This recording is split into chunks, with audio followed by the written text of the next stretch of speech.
Hey guys, welcome back to Tamil Galata. வீடியோக்குள்ள போறதுக்கு முன்னாடி சினிமா சம்பந்தமான அப்டேட்ஸை வந்து உடனுக்குடன் பெற்றுக்கணும் அப்படின்னா எங்களுடைய இந்த தமிழ் கலாட்டா சேனலை வந்து மறக்காம சப்ஸ்கிரைப் பண்ணிட்டு பக்கத்துல உள்ள பெல் ஐக்கனையும் கிளிக் பண்ணிடுங்க. ஸோ இப்போ வாங்க ஸ்ட்ரைட்டா வீடியோக்குள்ள போயிடலாம். சூரியுடைய மாமன் திரைப்படம் இந்த 16ஆம் தேதி ரிலீஸ் ஆக இருக்கு. இந்த படத்தோட டிஜிட்டல் மற்றும் சேட்டலைட் ரைட்ஸை வந்து Z5 மற்றும் Z தமிழ் வந்து ஒரு மிகப்பெரிய தொகைக்கு வாங்கியிருக்காங்க அப்படின்ற மாதிரி ஒரு தகவல் இப்போ வெளியாகி இருக்கு. இதை வந்து மாமன் திரைப்பட குழுவே வந்து போஸ்டர்ஸோட அறிவிச்சிருக்காங்க. தக் லைஃப் படத்தோட ப்ரொமோஷன் வந்து மும்முரமாக நடந்துகிட்டு இருக்கு. இந்த நிலையில வந்து பார்த்தோம் அப்படின்னா இந்த படத்தோட ஆடியோ லான்ச் ஈவென்ட் வந்து இந்த May 16th வந்து நடந்திருக்கணும். பட் இப்ப நாடு இருக்க சிச்சுவேஷனை கருத்தில் கொண்டு இந்த ஆடியோ லான்ச் ஈவென்ட்டை வந்து போஸ்ட்போன் பண்ணிட்டோம் அப்படின்ற மாதிரி கமல்ஹாசனுடைய ராஜ்கமல் ஃபிலிம்ஸ் இன்டர்நேஷனல் வந்து இப்ப அதிகாரப்பூர்வமாக அறிவிச்சிருக்காங்க. ஸோ விரைவில் வந்து நெக்ஸ்ட் டேட்டை வந்து அனௌன்ஸ் பண்ணுவோம் அப்படின்ற மாதிரி சொல்லியிருக்காங்க. ஸோ நல்ல ஒரு முடிவு தான். பொறுத்து வந்து பார்க்கலாம் நெக்ஸ்ட் டேட் வந்து எப்ப அனௌன்ஸ் பண்ண போறாங்க அப்படின்னு சொல்லி. ஜிவி பிரகாஷ் குமார் மற்றும் கயதலோகர் இணைந்து ஒரு படத்தை நடிக்கிறாங்க. அந்த படத்துக்கான ஃபர்ஸ்ட் லுக் வந்து இன்னைக்கு ஈவினிங் 5 மணிக்கு வந்து விஜய் சேதுபதி மற்றும் வெங்கட் பிரபு லான்ச் பண்ணுவாங்க அப்படின்ற மாதிரி சொல்லியிருந்தாங்க. அதன்படி அதனுடைய ஃபர்ஸ்ட் லுக் வந்து லான்ச் பண்ணிட்டாங்க. இந்த படத்துக்கு வந்து இம்மோர்டல் அப்படின்னு சொல்லி டைட்டில் வச்சிருக்காங்க. So title plus first look ரெண்டுமே மஜாவா இருக்கு. ஸோ வெயிட் பண்ணி பார்க்கலாம் இந்த படம் என்ன மாதிரி வரப்போகுது அப்படின்னு சொல்லி. முழுக்க யங்ஸ்டர்ஸை டார்கெட் பண்ற படம் இது அப்படின்ற மாதிரி சொல்லப்படுது. ஸோ அந்த அளவுக்கு யங்ஸ்டர்ஸை டார்கெட் பண்ண போகுது அப்படின்னு சொல்லி பொறுத்திருந்து பார்ப்போம். தனுஷ் வந்து இப்ப அவருடைய ஹிந்தி திரைப்படமான தேரே இஷ்க் மெயின் திரைப்படத்துல வந்து நடிச்சிட்டு இருக்காரு. அது முடிச்சுட்டு அதுக்கு பிறகு போர் தொழில் பட டைரக்டர் விக்னேஷ் ராஜா டைரக்ஷன்ல நடிக்கிறாரு. இந்த படத்தோட ஷூட்டிங்கான ஸ்கெடியூல் வந்து பார்த்தோம் அப்படின்னா கிட்டத்தட்ட 3 மாதங்கள் தான் அப்படின்ற மாதிரி சொல்லப்படுது. ஸோ 3 மாதத்துக்குள்ளேயே இந்த முழு படத்தை எடுத்துட்டு அதுக்கு பிறகு போஸ்ட் ப்ரொடக்ஷன் ஒர்க் நடக்கும். அது வந்து ஒரு கிட்டத்தட்ட ஒரு 3 to 4 months போகும் அப்படின்ற மாதிரி சொல்லப்படுது. ஸோ நெக்ஸ்ட் இயர் சம்மருக்குள்ள வந்து இந்த படத்தை எதிர்பார்க்கலாம் அப்படின்ற மாதிரியும் சொல்லப்படுது. இப்போ இந்த படத்துக்கான செட் ஒர்க் வந்து மும்முரமாக நடந்துகிட்டு இருக்கு. இந்த படத்துல தனுஷுக்கு பேராக வந்து மமிதா பைஜு நடிக்கிறாங்க அப்படின்றதும் குறிப்பிடத்தக்கது. H. வினோத் டைரக்ஷன்ல விஜய் வந்து இப்ப ஜனநாயகன் படத்தை நடிச்சிருக்காரு. ஜனவரி 9, 2026 இந்த படம் வந்து திரைக்கு வர இருக்கு அப்படின்ற மாதிரி அதிகாரப்பூர்வமாக அறிவிச்சிருக்காங்க. ஸோ மிகப்பெரிய எதிர்பார்ப்புல இருக்கு விஜயுடைய இந்த கடைசி திரைப்படத்தினுடைய அறிமுக டீசரை வந்து விஜயுடைய பர்த்டே முன்னிட்டு இந்த ஜூன் 22ஆம் தேதி வெளியிட பிளான் பண்ணிருக்காங்க அப்படின்ற மாதிரி ஒரு தகவல் வெளியாகி இருக்கு. இதை தாண்டி படத்தோட ஃபர்ஸ்ட் சிங்கிள் வந்து எப்ப வரும் அப்படின்ற மாதிரி சுரேஷ் பி அப்படின்றவர் வந்து கேட்டிருந்தாரு. ஸோ ஃபர்ஸ்ட் சிங்கிள் வந்து கண்டிப்பா இப்போதைக்கு வர்றதுக்கான வாய்ப்புகள் ரொம்ப கம்மி. அதிகமா வந்து தீபாவளி டைம்ல வந்து ரிலீஸ் ஆகிறதுக்கான வாய்ப்புகள் இருக்கு. ஸோ வெயிட் பண்ணி பார்க்கலாம். ஒபிஷியல் அப்டேட் வெளியாகட்டும் படக்குழு சைட்ல இருந்து. லோகேஷுடைய LCUக்குள்ள வரப்போற ஒரு திரைப்படம் தான் பென்ஸ் அப்படின்ற திரைப்படம். இந்த படத்தோட ஷூட்டிங் வந்து நெக்ஸ்ட் வீக் வந்து தொடங்க போறாங்க அப்படின்ற மாதிரி ஒரு தகவல் இப்ப வெளியாகி இருக்கு. இந்த படத்தோட ஸ்டோரி வந்து லோகேஷுடையது. ஆனா படத்தை வந்து பாக்கியராஜ் கண்ணன் அப்படின்றவர் தான் டைரக்ட் பண்றாரு. இந்த படத்துல ராகவா லாரன்ஸ் வந்து மெயின் லீட் பிளே பண்றாரு அப்படின்றது ஆல்ரெடி தெரியும், அறிவிச்சிட்டாங்க. அதை தாண்டி சாய் அபயங்கர் தான் இந்த படத்துக்கு மியூசிக். ஸோ பிரியங்கா மோகன் தான் இந்த படத்துல ஃபீமேல் லீட் பிளே பண்றாங்க. அதை தாண்டி நிவின் பாலி மற்றும் மாதவன் ஆகியோரும் முக்கிய கதாபாத்திரங்கள் இந்த படத்துல நடிக்கிறாங்க அப்படின்ற மாதிரி சொல்லப்படுது. ஸோ அபிஷியல் அப்டேட் வந்து இன்னும் ஒரு நாட்கள்ல வெளியாகும் அப்படின்னு எதிர்பார்க்கப்படுது. நெக்ஸ்ட் வீக் வந்து ஷூட்டிங் வந்து ஸ்டார்ட் பண்றாங்க. பொறுத்து வந்து பார்க்கலாம் லோகேஷுடைய LCUக்கு இந்த திரைப்படம் என்ன மாதிரியான ஒரு பக்கபலமாக இருக்க போகுது அப்படின்னு சொல்லி பொறுத்திருந்து பார்ப்போம். இன்னைக்கு விஜய் தேவர்கொண்டாவுக்கு பர்த்டே. ஸோ எங்க சேனல் சார்பாக அவருக்கு பிறந்தநாள் வாழ்த்துக்களை தெரிவிச்சுக்கிறோம். ஸோ VD14 பத்தின ஒரு அப்டேட் ஒன்று வெளியாகி இருக்கு. அதன்படி பார்த்தோம் அப்படின்னா விஜய் தேவர்கொண்டாவுடைய டாக்ஸிவாலா மற்றும் நானியுடைய ஷியாம் சிங் ராய் போன்ற திரைப்படங்களை டைரக்ட் பண்ண ராகுல் சங்கரித்தியன் அப்படின்றவர் தான் VD14 வந்து டைரக்ட் பண்ண இருக்காரு. ஸோ இந்த படத்துக்கான ஷூட்டிங் வந்து விரைவில் வந்து ஸ்டார்ட் ஆக போகுது அப்படின்ற மாதிரி ஒரு போஸ்டரோட வந்து படக்குழு வந்து இப்ப அறிவிச்சிருக்காங்க. ஸோ இதை தாண்டி வந்து பார்த்தோம் அப்படின்னா இந்த படத்தை மைத்ரி மூவி மேக்கர்ஸ் வந்து ஒரு மிகப்பெரிய பொருட்செலவுல வந்து தயாரிக்கிறாங்க. இந்த படத்துல வந்து விஜய் தேவர்கொண்டாவுக்கு ஜோடியாக அவருடைய ரியல் லைஃப் பேர் அப்படின்னு நம்பப்படுற ராஷ்மிகா மந்தனா தான் நடிக்க போறாங்க அப்படின்ற மாதிரி ஒரு தகவலும் வெளியாகி இருக்கு. எல்லாத்துக்கும் மேல இந்த திரைப்படம் இந்த ஜோடியுடைய 3வது திரைப்படம் அப்படின்றதும் குறிப்பிடத்தக்கது.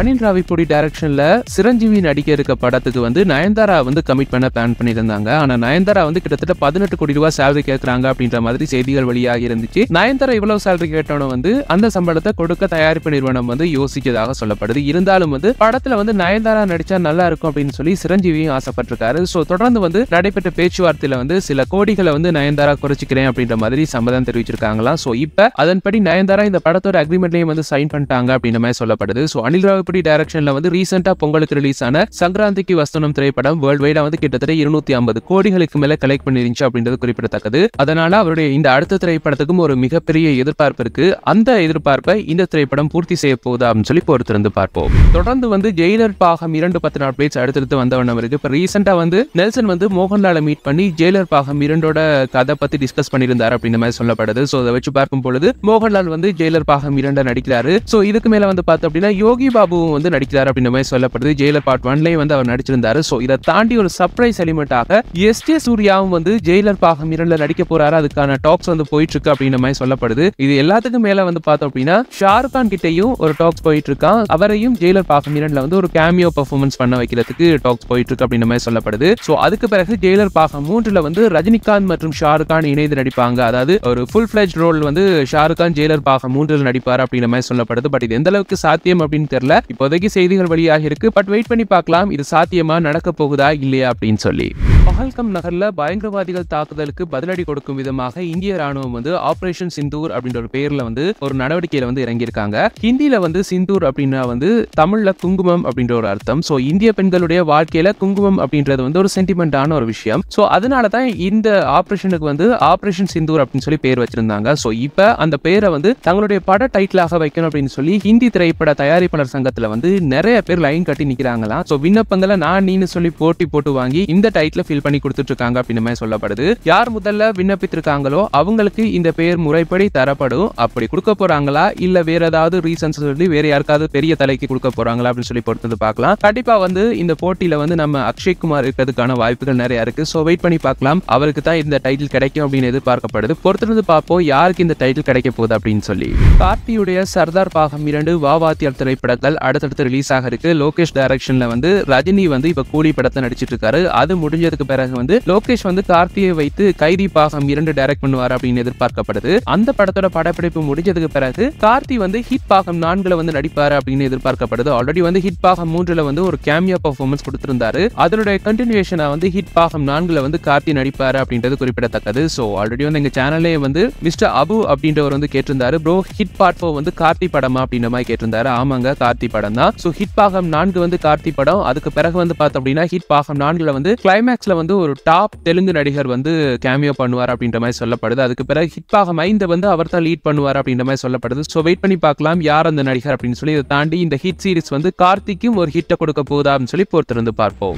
சசிகுமார் அவருடைய கடன் எல்லாத்தையும் கட்டி முடிச்சது தான் முடிச்சாரு. அடுத்தடுத்து வந்து பார்த்தோம் அப்படின்னா மாஸ் பண்ணிட்டு இருக்காரு அப்படின்னே சொல்லலாம். இப்பதான் டூரிஸ்ட் ஃபேமிலி வந்து ரிலீஸ் ஆகி மிகப்பெரிய சக்சஸ் பார்த்துட்டு இருக்கு. அதுக்கு அடுத்ததாக வந்து பார்த்தோம் அப்படின்னா இவர் ஃப்ரீடம் அப்படின்னு திரைப்படத்தில் நடிச்சிருக்காரு. இந்த படத்தோட ரிலீஸ் டேட் அனௌன்ஸ்மெண்ட் வந்து இன்னைக்கு ஈவினிங் ரிலீஸ் பண்ணுவோம் அப்படின்ற மாதிரி சொல்லியிருந்தாங்க. அதன்படி ரிலீஸ் பண்ணியிருக்காங்க. ஸோ ஜூலை 10ஆம் தேதி இந்த படம் வந்து வேர்ல்ட் வைடா வந்து ரிலீஸ் ஆக போகுது. ஸோ இது வந்து ஒரு எமோஷனல் டிராமா அப்படின்ற மாதிரி சொல்றாங்க. இந்த படத்துல சசிகுமார் மற்றும் லிஜோமோ ஜோஸ் நடிச்சிருக்காங்க. ஸோ வெயிட் பண்ணி பார்க்கலாம் இந்த படம் என்ன மாதிரி வரப்போகுது அப்படின்னு சொல்லி. இதை தாண்டி வந்து பார்த்தோம்னா எவிடன்ஸ் அப்படின்னு ஒரு திரைப்படத்திலையும் சசிகுமார் வந்து லீட் ரோல் பிளே பண்ணியிருக்காரு. ஸோ இதுவும் விரைவில் வந்து தியேட்டர்ஸ்ல வந்து ரிலீஸ் ஆக போகுது. விரைவில் வந்து இதுக்கான ஆஃபிஷியல் ரிலீஸ் டேட் அனௌன்ஸ்மெண்ட் வெளியிடுவாங்க அப்படின்னு எதிர்பார்க்கப்படுது. ஸோ இதை தாண்டி இன்னொரு முக்கியமான விஷயம் என்ன அப்படின்னா எஸ்ஜே சூர்யா நடிப்பில் ரிலீஸ் ஆன ஒரு வெப் சீரிஸ் தான் வதந்தி அப்படின்ற ஒரு வெப் சீரிஸ் அமேசான் பிரைம்ல வந்து ரிலீஸ் ஆகி இருந்துச்சு. இப்போ வந்து பார்த்தோம்னா இதனுடைய அடுத்த சீசன் வந்து ரெடி ஆக போகுது. அதாவது வதந்தி சீசன் 2 தி மிஸ்ட்ரி ஆஃப் மொடக்கத்தான் மணி அப்படின்னு சொல்லி டைட்டில் வச்சிருக்காங்க. இதுக்கான பூஜையெல்லாம் முடிஞ்சு இப்போ ஷூட்டிங் ஸ்டார்ட் பண்ண போகுது அப்படின்ற மாதிரி தகவல் வெளியாகி இருக்கு. இதுல வந்து சசிகுமார் தான் இந்த வாட்டி லீட் ரோல் பிளே பண்ண போறாரு. நேற்று வந்து நாங்க எங்க சேனல்ல சொல்லியிருந்தோம் இதுல வந்து எஸ்ஜே சூர்யா தான் நடிக்க போறாரு அப்படின்னு சொல்லி. இப்போ அவர் நடிக்கலையாங்க, சசிகுமார் தான் லீட் ரோல் பிளே பண்ண போறாரு அப்படின்ற மாதிரி சொல்லப்படுது. ஸோ 8 எபிசோடுகள் கொண்ட இந்த கிரைம் த்ரில்லர் வெப் சீரிஸ் வந்து 2026 அமேசான் பிரைம்ல வந்து ஸ்ட்ரீம் ஆகும் அப்படின்ற மாதிரி சொல்லப்படுது. ஸோ வெயிட் பண்ணி பார்க்கலாம் சீசன் 1 கிடைச்ச மாதிரியான வரவேற்பு சீசன் 2க்கும் கிடைக்க போகுதா இல்லையா அப்படின்னு சொல்லி.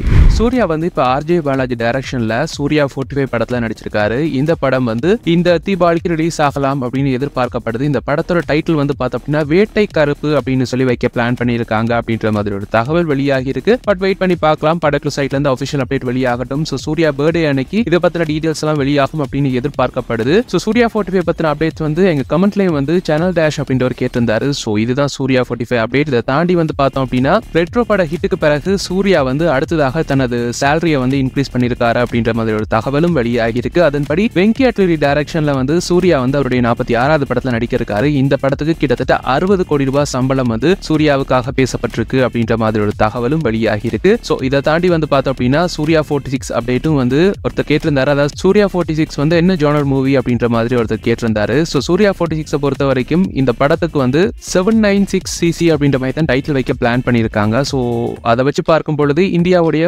ஃபர்ஸ்ட் என்ஜின், அதாவது 796cc என்ஜின் தான் இந்தியாவுடைய ஃபர்ஸ்ட் என்ஜின். அதுல இருந்தா மாருதி கார் வந்து மேட் பண்ணிட்டு இருந்தாங்க. ஸோ அதை பத்தின ஒரு ஸ்டோரி தான், ஒரு விண்டேஜ் பேக்ராப்ல இந்த படம் இருக்கும் அப்படின்ற மாதிரி சொல்லப்படுது. பட் இன்னும் அஃபிஷியலா வந்து அதை பத்தி அப்டேட் பண்ணல. ஸோ இப்போ வரைக்கும் பார்த்தோம் அப்படின்னா சூர்யா 46 ஸ்டோரி இதுவா தான் இருக்கும் அப்படின்ற மாதிரி சொல்லப்படுது. இதை தாண்டி வந்து பார்த்தோம்னா சூர்யா வந்து அடுத்ததாக மறுபடியும் கார்த்திக் சுப்ராஜ் டைரக்ஷன்ல வந்து ஒரு படத்துல நடிக்க போறாரு அப்படின்ற மாதிரி ஒரு தகவல் வெளியாகி இருக்கு. அதாவது சூர்யாவுடைய 46வது திரைப்படம் முடிஞ்சதுக்கு பிறகு வாடிவாசல் படத்தோட ஷூட்டிங் ஸ்டார்ட் ஆகும். அதோட வந்து பேரலாக வந்து இந்த படத்துல நடிப்பார் அப்படின்னு எதிர்பார்க்கப்படுது. இது வந்து கார்த்திக் சுப்ராஜுடைய ட்ரீம் ப்ராஜெக்ட் அப்படின்ற மாதிரி சொல்றாங்க. பட் இன்னும் அஃபிஷியலா வந்து கன்ஃபார்ம் ஆகல. சோ வெயிட் பண்ணி பார்க்கலாம். அஃபிஷியல் அப்டேட் வெளியாகட்டும். இதை தாண்டி இந்த தீபாவளி ரிலீஸ் மூவிஸ் பத்தின ஒரு அப்டேட் வெளியாகி இருக்கு. அதன்படி இந்த வருஷம் தீபாவளிக்கு வந்து துருவ் விக்ரமுடைய பைசன் திரைப்படம் வெளியாக இருக்கு. ஆர்ஜே பாலாஜி சூர்யா நடிப்புல உருவாகி இருக்க சூர்யாவுடைய 45வது படமும் இந்த தீபாவளிக்கு தான் ரிலீஸ் பண்ண பிளான் பண்ணிருக்காங்க. இதை தாண்டி பிரதீப் ரங்கநாதனுடைய எல்ஐசி திரைப்படமும் இந்த தீபாவளிக்கு தான் ரிலீஸ் பண்ண பிளான் பண்ணிருக்காங்களா. சோ ஒரு ஹெவி கம்பரிஷன் இருக்கு. சோ இன்னும் தீபாவளிக்கு 5 மாதங்கள் இருக்கு. இடையில என்னென்ன படங்கள் ஜாயின் ஆக போகுது அப்படின்னு சொல்லி பொறுத்து பார்க்கலாம். ஈவன் சர்தார் பாகம் 2 கூட இந்த தீபாவளிக்கு வரலாம் அப்படின்ற மாதிரி எதிர்பார்க்கப்படுது. பட் சூர்யா மற்றும் கார்த்தி திரைப்படங்கள் ஒரே நாள்ல வர்றதுக்கான வாய்ப்புகள் இருக்கா அப்படின்னு சொல்லி பொறுத்து பார்க்கலாம். விஷ்ணு FHC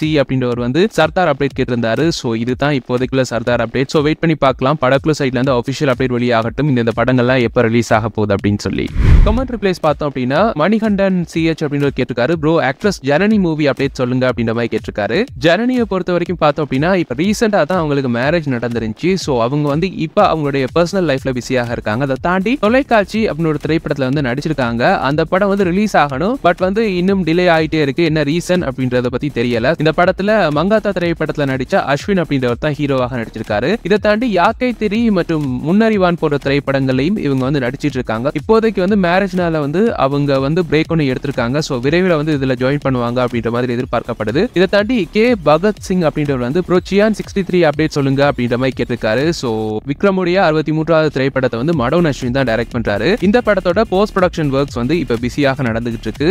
அடுத்த வீக் வந்து இந்த படத்தோட ஷூட்டிங் தொடங்கும் அப்படின்னு எதிர்பார்க்கப்படுது. சோ அதை பத்தின அப்டேட் வெளியாகணும். கண்டிப்பா எங்க சேனல்ல அதை பத்தி அப்டேட் பண்றோம். அடுத்ததாக தயா சத்யா அப்படின்றவர் வந்து விஷால் நியூ மூவி அப்டேட் கொடுங்க அப்படின்ற மாதிரி கேட்டிருக்காரு. சோ விஷாலை பொறுத்த வரைக்கும் மதகஜராஜா திரைப்படம் தான் ரீசெண்டா ரிலீஸ் ஆயிருச்சு. கிட்டத்தட்ட பல வருடங்கள் கழித்து ரிலீஸ் ஆகி இருந்துச்சு. அடுத்ததாக துப்பறிவாளன் பாகம் 2 தான் ரிலீஸுக்கு பிளான் பண்ணிட்டு இருக்காங்க. பட் அதனுடைய ஒர்க்ஸ் வந்து இன்னும் முடியல. மிஷ்கின் வந்து பாதியிலேயே இந்த படத்துல இருந்து விலகினதால விஷால் தான் இந்த படத்தை டைரக்ட் பண்ணிட்டு இருக்காரு. ஆல்ரெடி விஷால் வந்து ஒரு அசிஸ்டன்ட் டைரக்டர் அப்படின்றது குறிப்பிடத்தக்கது. சோ டைரக்டர் ஆகணும் அப்படின்ற ஆசையில தான் வந்து தவறுதலாக ஹீரோவாக மாறிட்டாரு. இப்ப அவருடைய டைரக்ஷன் தொழில வந்து இந்த படம் மூலமாக மறுபடியும் மீட்டெடுத்துட்டு இருக்காரு அப்படின்ற மாதிரி சொல்லப்படுது. சோ வெயிட் பண்ணி பார்க்கலாம். இந்த படத்தோட ஷூட்டிங் இன்னும் முடியல. முடிஞ்சோட கண்டிப்பா அடுத்த அப்டேட்ஸ் வந்து ரிலீஸ் பண்ணுவாங்க. அதை வந்து எங்க சேனல்ல தொடர்ந்து அப்டேட் பண்றோம். அதுக்கு அடுத்ததாக பிளாக்மேன் 67 அப்படின்றவர் வந்து ப்ரோ ஜெனி மூவிக்கு என்னாச்சு அதை பத்தின அப்டேட் சொல்லுங்க அப்படின்ற மாதிரி கேட்டிருக்காரு. ஜேம் ரவியுடைய ஜெனி திரைப்படம் அடுத்ததாக ரிலீஸ் ஆக இருக்கு. பிளான் பண்ணிட்டு இருக்காங்க. செப்டம்பர் 30 வந்து இந்த படத்தை ரிலீஸ் பண்ணணும் அப்படின்னு சொல்லி. சோ அதுக்கான ஒர்க்ஸ் வந்து போயிட்டு இருக்கு. இப்ப போஸ்ட் ப்ரொடக்ஷன் ஒர்க் நடந்துட்டு இருக்கு அப்படின்ற மாதிரி சொல்லப்படுது. அதாவது விரைவில், அதாவது ஜூன் ஜூலைக்குள்ள இந்த படத்தோட ப்ரொமோஷன்ஸ் வந்து தொடங்குவாங்க அப்படின்னு எதிர்பார்க்கப்படுது. So teaser, trailer, first single எல்லாம் அடுத்தடுத்து ரிலீஸ் ஆக இருக்கு. சோ வெயிட் பண்ணி பார்க்கலாம் ஜேம் ரவிக்கு இந்த திரைப்படம் வெற்றி திரைப்படமாக அமைய போதா இல்லையா அப்படின்னு சொல்லி. இதை தாண்டி அடுத்ததாக கவிஷ் அப்படின்றவர் வந்து bro Dominic and the ladies purse OTT update please அப்படின்ற மாதிரி கேட்டிருக்காரு. கௌதம் மேனன் டைரக்ஷன்ல மம்முட்டி நடிப்புல வெளியான திரைப்படம் தான் இந்த திரைப்படம். இந்த திரைப்படம் வந்து ஜியோ சினிமாஸ் இல்லாட்டி Amazon Prime வீடியோஸ்ல வந்து ரிலீஸ் ஆகும் அப்படின்ற மாதிரி சொல்லப்பட்டிருந்துச்சு. ஈவன் இந்த மாசம் கூட ரிலீஸ் ஆகும் அப்படின்ற மாதிரி கூட செய்திகள் வெளியாகி இருந்துச்சு. ஆனா என்ன பிரச்சனை அப்படின்னா OTT ரைட்ஸ் வந்து இன்னும் சரியா ஃபைனலைஸ் பண்ணல அப்படின்ற மாதிரி சொல்லப்படுது. சோ அதன்படி பார்க்கும் பொழுது எந்த ஸ்ட்ரீமிங் பிளாட்ஃபார்மும் வந்து இந்த படத்தை இன்னும் வாங்கலையா. சோ அவங்களுடைய டீல் வந்து இன்னும் வந்து ஃபைனலைஸ் ஆகல அப்படின்ற மாதிரி சொல்லப்படுது. சோ இது ஆனதுக்கு பிறகு இந்த படத்தை வந்து OTT-ல எதிர்பார்க்கலாம் அப்படின்ற மாதிரி சொல்லப்படுது. அதை பத்தின அடுத்தடுத்த அப்டேட்ஸ் வெளியானாலும் கண்டிப்பா எங்க சேனல்ல அதை பத்தி அப்டேட் பண்றோம். சோ அடுத்ததாக ஜீவானந்தம் T அப்படின்றவர் வந்து அனுஷ்கா ஷெட்டியுடைய லைன் அப் என்ன அப்படின்ற மாதிரி கேட்டிருக்காரு. அடுத்ததாக அவங்களுடைய ஆக்டிங்ல வந்து காத்தி அப்படின்ற ஒரு திரைப்படம் தான் ரிலீஸ் ஆகணும். பட் இன்னும் அதனுடைய டேட்டை வந்து ஃபைனலைஸ் பண்ணாம இருக்காங்க. சோ விரைவில் வந்து அந்த படம் ரிலீஸ் ஆக போகுது. சோ அதுல வந்து மெயின் லீடே இவங்க தான். அது வந்து ஒரு ஃபீமேல் ஓரியன்டட் மூவி. சோ அதுல மெயின் லீடாக இவங்க நடிச்சிருக்காங்க. இதை தாண்டி கதனர் தி வைல்ட் சோர்சரர் அப்படின்ற ஒரு திரைப்படத்தை நடிச்சிருக்காங்க. இது வந்து ஒரு மலையாள திரைப்படம் அப்படின்றது குறிப்பிடத்தக்கது. ஜெயசூர்யா இந்த படத்துல ஹீரோவா நடிக்க, அனுஷ்கா ஷெட்டி வந்து இந்த படத்துல வந்து ஹீரோயின் நடிக்கிறாங்க. பிரபுதேவாவும் இந்த படத்துல ஒரு முக்கிய கதாபாத்திரம் பிளே பண்றாரு. கிட்டத்தட்ட 100 கோடி பட்ஜெட்ல மிக பிரம்மாண்டமாக தயாராயிட்டு இருக்க ஒரு மலையாள திரைப்படம் தான் இந்த திரைப்படம். சோ இந்த திரைப்படத்தை இந்த வருஷம் ரிலீஸ் பண்ண பிளான் பண்ணிருக்காங்க. ரொஜின் தோமஸ் அப்படின்றவர் இந்த படத்தை டைரக்ட் பண்ணிருக்காரு. இது வந்து ஒரு ஃபேண்டசி த்ரில்லர் மூவி அப்படின்றது குறிப்பிடத்தக்கது. இந்த படத்துல அனுஷ்காக்கு வந்து ஒரு பயங்கரமான ஒரு பவர்ஃபுல்லான ஒரு கேரக்டர் கொடுக்கப்பட்டிருக்கு அப்படின்ற மாதிரியும் சொல்லப்படுது. சோ வெயிட் பண்ணி பார்க்கலாம். அடுத்தது அப்டேட்ஸ் வெளியாகும் படக்குழு சைட்ல இருந்து. அதை வந்து எங்க சேனல்ல அதை பத்தியும் அப்டேட் பண்றோம். அடுத்ததாக மூவி பாஃப் அப்படின்றவர் வந்து STR 50க்கு என்னாச்சுன்னு போடுங்க ப்ரோ அப்படின்ற மாதிரி கேட்டிருக்காரு. அதாண்டி STR மூவி அப்டேட் கொடுங்க அப்படின்ற மாதிரி கேட்டிருக்காரு. சோ STR 50 பொறுத்த வரைக்கும் அந்த திரைப்படத்துக்கு பட்ஜெட் ரொம்ப அதிகம். இப்போ வந்து STR வந்து தக் லைஃப் ப்ரொமோஷன்ல பிஸியா இருக்காரு. தக் லைஃப் ரிலீஸ் ஆகி அது வந்து ஒரு ஹியூஜ் சக்சஸ் ஆனிச்சு. ஒரு பாக்ஸ் ஆஃபீஸ்ல வந்து ஒரு மிகப்பெரிய ஒண்டர்ஸை மேக் பண்ணிச்சு அப்படின்னா STR 50க்கு வந்து நான் நீ அப்படின்னு சொல்லி இன்வெஸ்டர்ஸ் வந்து போட்டி போடுவாங்க. சோ அதுக்காக தான் STR வந்து வெயிட் பண்ணிட்டு இருக்காரு போல தெரியுது. அடுத்ததாக ஹரி அப்படின்றவர் வந்து அண்ணா மிருதன் 2 அண்ட் லியோ லியோ 2 வர சான்சஸ் இருக்கா அப்படின்ற மாதிரி கேட்டிருக்காரு. மிருதன் 2 வர்றதுக்கான வாய்ப்புகள் இருக்கு, ஈவன் அந்த டைரக்டரே சொல்லியிருக்காரு. பட் லியோ 2 வர்றதுக்கான வாய்ப்பு ரொம்ப கம்மி ப்ரோ, ரொம்ப கம்மி. அடுத்ததாக வந்து பார்த்தோம் அப்படின்னா மாதவன் மேடி அப்படின்றவர் வந்து சந்தானத்துடைய சர்வர் சுந்தரம் ரிலீஸ் அப்டேட் கொடுங்க அப்படின்ற மாதிரி கேட்டிருக்காரு. பட் அதுக்கான ரிலீஸ் அப்டேட் அந்த படத்தோட ப்ரொடியூசருக்கே தெரியாது போல இருக்கு ப்ரோ. ஏன்னா அதை பத்தின அப்டேட்ஸே கிடையாது. ஒரு மிகப்பெரிய எதிர்பார்ப்புல இருந்த ஒரு படம் தான். பட் இப்போ வந்து பார்த்தோம் அப்படின்னா அந்த படத்தையே எல்லாருமே மறந்துட்டாங்க. பட் வெயிட் பண்ணி பார்க்கலாம். சந்தானம் அடுத்தடுத்து ஒரு சில திரைப்படங்கள் நடிச்சிட்டு இருக்காரு. அது வந்து எதிர்பார்க்காத அளவு பெரிய ஹிட் ஆனிச்சு அப்படின்னா கண்டிப்பா வந்து இந்த படத்துக்கு ஒரு ஹோப் இருக்கு அப்படின்னு சொல்லி இந்த படத்தை ரிலீஸ் பண்ண வாய்ப்பு இருக்கு. அடுத்ததாக வந்து பார்த்தோம் அப்படின்னா பஞ்சமூர்த்தி அப்படின்னு வந்து சியான் விக்ரம் நடித்துள்ள துருவ நட்சத்திரம் படம் என்னாச்சு அப்படின்ற மாதிரி கேட்டிருக்காரு. சோ அது என்னாச்சு அப்படின்றது கௌதம் மேனுக்கே தெரியாது. ஏன் அப்படின்னா அவரே அந்த படத்தை மறந்துட்டு அடுத்தடுத்த படத்துல பிஸி ஆயிட்டாரு. பட் அந்த படம் ரிலீஸ் ஆனா பந்தே அடிக்கும் அப்படின்னு சொல்லிட்டு இருக்காரு. பட் வெயிட் பண்ணி பார்க்கலாம். அவருக்கு எக்கச்சக்கமான கடன் இருக்கு அப்படின்னு சொல்றாரு. அதெல்லாம் முடிச்சிட்டு தான் இந்த படம் ரிலீஸ் பண்ணுவாங்க. இல்ல யாராவது ஒரு நல்ல உள்ளம் கொண்டவங்க இந்த படத்தை பார்த்துட்டு நல்லா இருக்கே நான் ரிலீஸ் பண்றேன் அப்படின்னு சொல்லி ரிலீஸ் பண்றாங்களா அப்படின்னு சொல்லி பொறுத்து இருந்து பார்ப்போம். அதை தாண்டி புவன் அப்படின்றவர் வந்து ப்ரோ குட் பேட் அக்லி படத்தோட ஆக்சுவல் கலெக்ஷன் சொல்லுங்க அப்படின்ற மாதிரி கேட்டிருக்காரு. சோ குட் பேட் அக்லியை பொறுத்த வரைக்கும் அதுக்கான கலெக்ஷன் வந்து படக்குழுவை வந்து கொஞ்ச நாளைக்கு முதலே வந்து நிப்பாட்டிட்டாங்க ரிப்போர்ட் கொடுக்கறதுக்கு. பட் இப்போ வந்து பார்த்தோம் அப்படின்னா வந்திருக்க தகவல் படி வேர்ல்ட் வைடா வந்து இந்த படம் கிட்டத்தட்ட 285 crores வந்து கலெக்ட் பண்ணிருக்கு. தமிழ்நாட்டில் மட்டும் கிட்டத்தட்ட 170 கோடிக்கு மேல இந்த படம் கலெக்ட் பண்ணிருக்கு. சோ 300 கோடி நெருங்கிட்டு இருக்கு. பட் படத்தோட ரன்னிங் முடிஞ்சிருச்சு ஆல்மோஸ்ட். இப்போ ஓடிடிலே ரிலீஸ் ஆயிடுச்சு. சோ 300 தொடர்றது ரொம்ப கஷ்டம். பட் வெயிட் பண்ணி பார்க்கலாம் ஃபைல்ல வந்து எவ்வளவு கிராஸ் பண்ண போகுது அப்படின்னு சொல்லி. இதை தாண்டி வந்து பார்த்தோம்னா சமீம் சஜீம் அப்படின்றவர் வந்து லியோ 2க்கு வாய்ப்பு இருக்கா அப்படின்னு கேட்டிருக்காரு. லியோ 2க்கு வாய்ப்பே இல்லை ப்ரோ. அது விஜய் சொன்னது தான். அவர் வந்து ஒரு விஷயத்துல இறங்கிட்டார் அப்படின்னா அதுல வந்து ஒரு கரை கண்டுட்டு தான் வருவாரு. சோ அவர் சொல்லிட்டாரு இனி சினிமா கிடையாது அப்படின்னு சொல்லி. சோ கண்டிப்பா வந்து மறுபடி சினிமா வர்றதுக்கான வாய்ப்பு இல்லை. ஈவன் வந்து அவர் எலெக்ஷன்ல தோத்தாலும் அங்க வந்து எப்படி ஜெயிக்கலான்னு தான் பார்த்துட்டு இருப்பாரு ஒழிய கண்டிப்பா வந்து மறுபடி சினிமாவுக்கு வர்றதுக்கான வாய்ப்புகள் ரொம்ப கம்மி. அடுத்ததாக பிரபு சாலமனுடைய மேம்போ மூவி அப்டேட் கொடுங்க அப்படின்ற மாதிரி திலோகீதன் தங்கராஜா அப்படின்றவர் கேட்டிருக்காரு. இந்த படத்தை வந்து உண்மையா இந்த மே 23 ரிலீஸ் பண்ணிருக்கணும். பட் அதை பத்தின அப்டேட்ஸ் எதுவுமே வெளியாகல. சோ ஷூட்டிங் பெண்டிங் இருக்கா இல்ல வேற ஏதாவது ரீசன்ஸா அப்படின்னு தெரியல. அந்த படத்தை பத்தின சரியான அப்டேட்ஸ் தெரியல ப்ரோ. கண்டிப்பா வந்து அடுத்தது அப்டேட்ஸ் வெளியானுச்சு அப்படின்னா எங்க சேனல் அதை பத்தி அப்டேட் பண்றோம். அடுத்ததாக ஃபிலிம் பிக் அப்படின்றவங்க வந்து ப்ரோ முகேன் ராவுடைய ஜின் மூவி மே 30 ரிலீஸ் ஆக போகுது. சோ அதை பத்தி அப்டேட் பண்ணுங்க அப்படின்ற மாதிரி கேட்டிருக்காங்க. ஆமா முகேன் ராவுடைய ஜின் அப்படின்ற திரைப்படம் வந்து இந்த மே 30 ரிலீஸ் ஆக இருக்கு. பட் அதை பத்தி பெருசா எந்த அப்டேட்ஸுமே வெளியாகல. ஏன் படக்குழு வந்து அந்த படத்தை அந்த அளவுக்கு ப்ரோமோட் பண்ணாம இருக்காங்க அப்படின்றது தெரியல. கண்டிப்பா நெக்ஸ்ட் வீக்குள்ள ஹெவி ப்ரொமோஷன் ஸ்டார்ட் பண்ணுவாங்க அப்படின்னு எதிர்பார்க்கப்படுது. சோ வெயிட் பண்ணி பார்க்கலாம். பிக் பாஸ்ல வந்து சக்சஸ் பார்த்த முகேன் ராவுக்கு வந்து சினிமால வந்து சரியான சக்சஸ் கிடைக்கல. ஒருவேளை இந்த படம் ஒரு சக்சஸ் ஆக அமைய போதா அப்படின்னு சொல்லி பொறுத்திருந்து பார்ப்போம். அடுத்ததாக சரவணன் சாமி அப்படின்றவரும் வந்து சியான் 63 அப்டேட் கேட்டிருக்காரு. சோ ஆல்ரெடி அப்டேட் சொல்லிட்டேன் அப்படின்னு நினைக்கிறேன் ப்ரோ. சோ உங்களுடைய பேரை வந்து வாசிக்கிறது லேட் ஆயிடுச்சு. சோ அடுத்ததாக வந்து சரவணன் கங்காதரன் அப்படின்றவர் வந்து 6:50க்கு என்ன ஏவிஎம் ப்ரொடக்ஷன் அப்படின்னு கேட்டிருக்காரு. அது என்ன லோகேஷ் வந்து ஒரு படத்துல ஹீரோவாக நடிக்க போறாரு. அதை வந்து ஒரு பெரிய ப்ரொடக்ஷன் கம்பெனி வந்து ப்ரொடியூஸ் பண்ண போறாங்க அப்படின்ற மாதிரி சொல்லியிருந்தோம். ஸோ அதை தான் அவர் கேட்டிருக்காரு. பட் அவங்க கிடையாது, இன்னொரு பெரிய கம்பெனி. பட் அதை பத்தின ஆஃபிஷியல் அப்டேட் விரைவில் வந்து ரிலீஸ் ஆகும் அப்படின்னு எதிர்பார்க்கப்படுது. ஸோ இதுக்கு அடுத்ததாக வந்து பார்த்தோம் அப்படின்னா ஃபிலிம் பிக் அப்படின்றவங்க வந்து இன்னொரு கேள்வியும் கேட்டிருக்காங்க. ப்ரோ 7 கடல் 7 மலை மூவி ரிலீஸ் டேட் பத்தி சொல்லுங்க அப்படின்ற மாதிரி கேட்டிருக்காங்க. இந்த படத்துக்கு என்ன சிக்கல் அப்படின்னே தெரியலங்க. ஒவ்வொரு ரிலீஸ் டேட்டா சொல்லி தள்ளி போட்டுக்கிட்டே இருக்காங்க. இப்ப ரீசெண்டா வந்து ஈவன் மே 15 கூட இந்த படம் ரிலீஸ் ஆகும் அப்படின்ற மாதிரி சொல்லியிருந்தாங்க. பட் அதை பத்தின அப்டேட்ஸ் அதுக்கு தர இல்ல. ஸோ வெயிட் பண்ணி பார்க்கலாம். அதிகமா வந்து இந்த இயருக்குள்ள வந்துடும். அதுக்கு பிறகும் தள்ளி போறதுக்கான வாய்ப்பு கிடையாது. ஸோ இந்த இயருக்குள்ள வந்துடும். அது எப்ப அப்படின்னு ஆஃபிஷியல் அப்டேட் ரிலீஸ் ஆன பிறகு கண்டிப்பா எங்க சேனல்ல அதை பத்தி அப்டேட் பண்றோம். ஸோ இதோட இந்த செய்திகள்லாம் முடிஞ்சிருச்சுங்க. இந்த செய்திகள் தொடர்பான கருத்துக்களை கீழே கமெண்ட்ஸ் வாயிலா தெரிவிச்சுங்க. மேலும் இதே போல சினிமா சம்பந்தமான அப்டேட்ஸை உடனுக்குடன் பெற்றுக்கொள்ள எங்களுடைய தமிழ் தலாட்டா சேனலை மறக்காம சப்ஸ்கிரைப் பண்ணிட்டு பக்கத்துல பெல் ஐக்கனையும் கிளிக் பண்ணிருங்க. தேங்க்யூ.